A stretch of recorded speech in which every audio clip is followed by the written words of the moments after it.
Bienvenue à vous mes chers pour ce rendez-vous 51 de l'année 2022.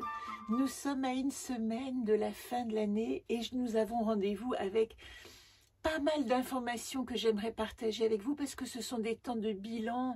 Vous savez que ce 12e mois, il est associé à la gardienne des rituels et des cérémonies et il y a des dates absolument magnifiques dont nous ne pouvons pas nous échapper ou que nous ne pouvons pas oublier dans cette période-là.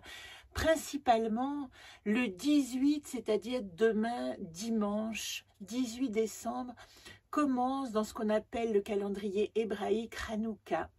C'est-à-dire que nous allons allumer une bougie chaque jour. Ça n'a rien de religieux, c'est vraiment une magnifique possibilité de vous relier à cette lumière intérieure qui est exprimée à la fois par la date de Yule, par le solstice d'hiver et par le fait que, oh joie, à partir du 21 décembre, vous le savez peut-être, mais les jours commencent à rallonger. Alors on allume une lumière à partir du dimanche 18 décembre et ça jusqu'au 26 décembre. Peut-être que vous avez déjà vu ces drôles de chandeliers à 7 branches. En fait, ces chandeliers, c'est ceux-là qu'on va utiliser, qu'on appelle les menorahs. On va chaque jour allumer une bougie. Elle représente symboliquement le tout début de la création, dont on dit que l'éclat de la lumière parfaite a duré 36 heures. C'est comme si vous faisiez un reset de votre lumière intérieure en disant « Je purifie absolument tout et je deviens la lumière exacte de moi-même ». C'est comme ça que je l'interprète. Alors elle célèbre dans l'histoire du calendrier hébraïque la reprise d'un temple profané grâce à une petite fiole d'huile dont la lumière dura 8 jours. Ça, c'est la symbolique, on va dire, dans la religion. Mais ce qu'elle partage absolument et avant tout, c'est au plus profond cette lumière qui demeure. Alors que nous arrivons au jour le plus court de l'année, eh bien nous devons aller chercher au plus profond cet éclat et célébrer bien sûr le retour de son expansion dans les jours qui rallongent.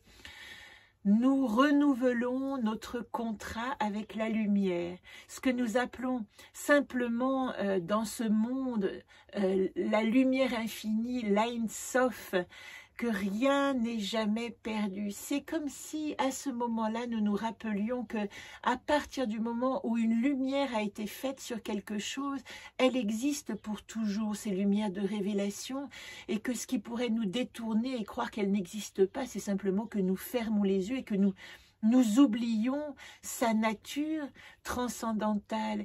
Nous oublions que elle ne disparaît pas. Rien ne meurt jamais.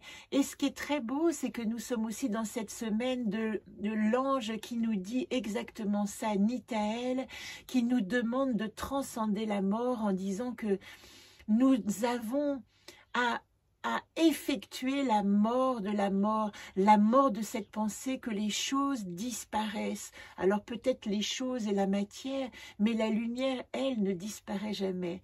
Est-ce que c'est pas un élan d'espoir extraordinaire? Alors si vous êtes connecté à cette lumière cachée, vous pourrez tout voir. Voilà ce qu'il est dit, du début à la fin. Et si vous avez la capacité de tout voir du début à la fin, eh bien vous comprenez tout. Vous comprenez chaque instant et vous êtes reconnaissant pour chaque instant. Moi, je vous invite simplement à partir de demain dimanche, quelle que soit votre religion, quelles que soient vos croyances, c'est une foi qui dépasse un peu toute forme et qui invite à activer une lumière en nous et une lumière pour le monde, nous en avons besoin. Peut-être que vous pouvez imaginer cet acte d'allumer une bougie comme la volonté de redonner un peu d'espoir et d'espérance pour le monde parce que notre petite graine de pensée, eh bien, elle essaime le positif à travers et la sagesse de Rochma à travers tout le monde. La deuxième date que j'ai envie de vous proposer, c'est évidemment, vous savez que nous arrivons au solstice d'hiver et à Yule. Et Yule est fondamental pour comprendre comment nous allons pouvoir utiliser cette lumière. Si vous avez écouté toutes les informations de Hanouka, eh bien, vous avez aussi une reliance, entre guillemets, à exercer pour cette date qu'on appelle les Saturnales, 18, 19, 20, et nous allons arriver au 21 décembre. Le 21 décembre, c'est le solstice d'hiver, où le solstice d'hiver, c'est là où le jour est le plus court et la nuit la plus longue. Mais le solstice nous dit aussi que c'est le dernier jour de descente de la lumière. Elle est la seconde date du calendrier ésotérique après Samhain, puisque je vous ai dit que le calendrier ésotérique commençait à la fête des morts. C'est la résurrection. Et elle marque le solstice d'hiver. Elle se célèbre particulièrement entre le 21 et 23 avec des rituels jusqu'au 1er janvier pour rejoindre le cycle de révolution solaire. Vous voyez, la révolution solaire, c'est de janvier à janvier, et vous avez les dates ésotériques à l'intérieur de ça, et vous avez aussi nos cycles lunaires qui viennent rencontrer des énergies plus féminines. Le retour du soleil sur l'hémisphère nord a toujours été une véritable fête. Imaginons les peuples qui vivaient avant et qui devaient subir ce froid hivernal terrible sans nos possibilités de nous réchauffer. Pour eux, tout à coup, savoir que les jours allaient reprendre leur course positive sur la lumière, c'était une fête extraordinaire, un espoir de mieux vivre les prochains jours. Donc Yule, c'est une fête fondamentale, vous voyez, en plein milieu de ce chemin de lumière, pour nous rappeler que nous sommes descendus dans les ténèbres et que le 21, célébration de Yule, nous allons, avec les jours qui augmentent maintenant, qui vont reprendre leur marche, on va dire positive, dominer les ténèbres, eh bien nous allons reprendre l'espérance et nous allons réactiver la lumière. C'est intéressant parce que vous voyez, le mois du Capricorne, c'est le mois le plus intérieur. Il commence évidemment le 21 au solstice, et c'est lui qui va nous demander de chercher vraiment au plus profond où est-ce qu'il reste un résidu de lumière à activer, une braise sur laquelle vous pouvez souffler pour réactiver l'expérience et la joie.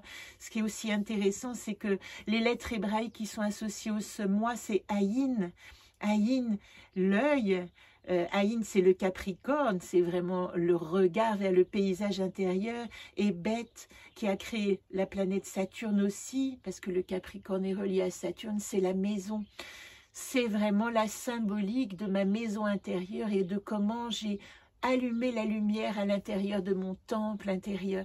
Et si vous connaissez le tarot, moi j'ai envie vraiment de l'associer aussi à cette image de l'ermite qui se promène avec sa petite lanterne, qui demande tellement de temps et de sagesse et d'avoir l'impression de vieillir avant de comprendre les choses, mais ça s'appelle la patience, ça s'appelle l'accès à la sagesse, de comprendre que l'espace-temps n'existe pas. Ce qui est intéressant, c'est le chemin que nous faisons vers la sagesse et qui peu à peu nous apporte du calme, de la patience, de l'endurance, de la tranquillité, de l'espérance.